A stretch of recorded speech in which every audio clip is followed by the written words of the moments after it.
So I got another really good question today, and let's get right to it. Someone asked me, you're always so happy in your videos despite being injured. How do you stay so positive? That's a loaded question. Actually, it's really not. I just choose to. I wouldn't say that I'm a blind optimist or just positive and happy-go-lucky for no reason. I just choose to bring a certain energy or a certain emotion to a situation. This circumstance with me being injured and the timing of it is just another part of that process. I've always been very self-reflective, and honestly, I think that's a key thing. I think that's the main way to answer this question. Self-reflection is my secret weapon. And what I mean by that is when I notice that something gets me down or brings my mood away from where I want it to be, I've learned to dig deeper into finding out what those reasons might be.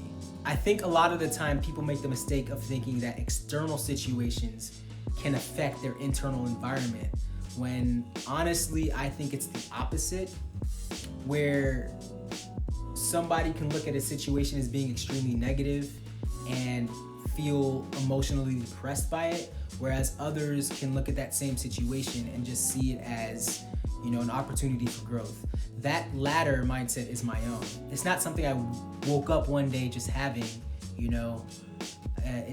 it's taken years of, meditation and journaling and just conscious attempts to really get to know myself. I'm able to remain positive, not because I don't experience negative, but because I choose to bring positivity to every situation. And when negative emotions and negativity does arise, as it often does, rather than fight it, I've kind of learned to just let it pass. I don't know why I threw my pad. I had to pick it up to read the second question.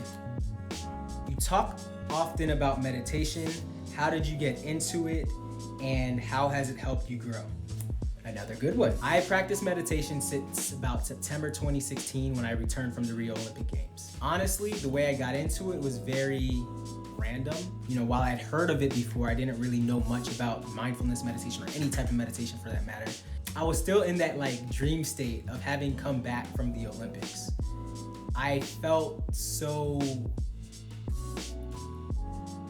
It's honestly a feeling you can't really describe unless you've experienced it. And even after having experienced it, I still can't really describe it. And I was just sitting in my apartment, just reflecting, looking at the stuff I had brought back from Rio. And all these emotions just hit me. It was the first time I ever cried happy tears. I was just sitting there, just thinking, man, this is awesome. And I sat there thinking, just feeling good. With my eyes closed, sitting for about, I don't know how much time passed. It must have been at least 15, 20 minutes, but I opened my eyes and it seemed like I had drifted off into a whole nother space. That feeling of clarity and peace and just calm after I opened my eyes, after that 15 to 20 minutes had flown by, I wanted to feel it again. It was like I got that first hit. So without even planning it, I just sat down to meditate. I just closed my eyes and I started breathing. I didn't think of any mantras. I didn't go I didn't know any terminology for it. I just kept doing it.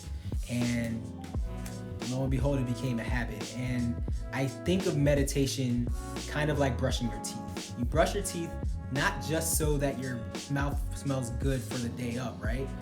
You brush your teeth and you do it day in and day out, hopefully, because you want to keep your oral hygiene in check, right? You know that doing it over time is what's more important, and if you miss out here and there, you can kind of feel the difference, right? With meditation, by doing it in the morning and in the evening, it's kind of like brushing my teeth, except brushing my brain, I guess. It clears up the clutter. It helps me stay focused throughout the day. I'm able to be present. I'm able to continue being positive. Going back to question number 1. At this point, after having done it for 3 years consistently, I can say definitively, when I first began meditating, I wasn't able to focus. And I wasn't doing it very consistently. But now, having done it daily, I've noticed that I've become more acutely aware of how my mind works and how my train of thought works. So that when things come up, negative, positive, or otherwise, I don't get blindsided by my own thought process or my own emotions. That's not to say I don't experience negative thoughts, but when they come up, I'm able to identify them as not being my own, so to speak. And because I don't try to hang on to them in that manner, to just go. And question number 3, what is your favorite place in the world to visit? That's really simple. I have 2. One of them has to be Nigeria. I only went back there for the first time when I was 22 after wanting to go since I was a kid. Everybody else in my family was born there, so having gone to Nigeria and then my experience when I was in Nigeria, it was really a homecoming, even though I had never been back there before. It really was just going home. My second favorite place to visit, actually really equal to the first, it's gotta be Rio de Janeiro, Brazil. I remember distinctly 2 times in my childhood growing up where Rio was like implanted in my mind as one of my favorite places to go to.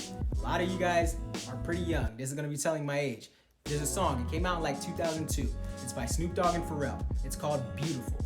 And in that video for Beautiful, Snoop Dogg and Pharrell were sitting on this staircase with mosaic tile and all the colors and oh man, if you just know the song, everything, it was amazing. I saw that video when I was like 11 or 12 years old. I was like, I have to go there.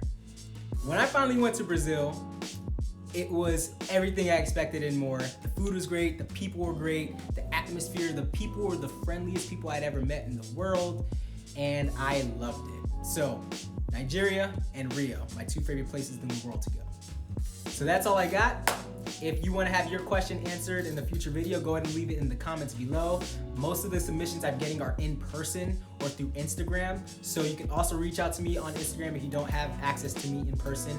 And other than that, peace.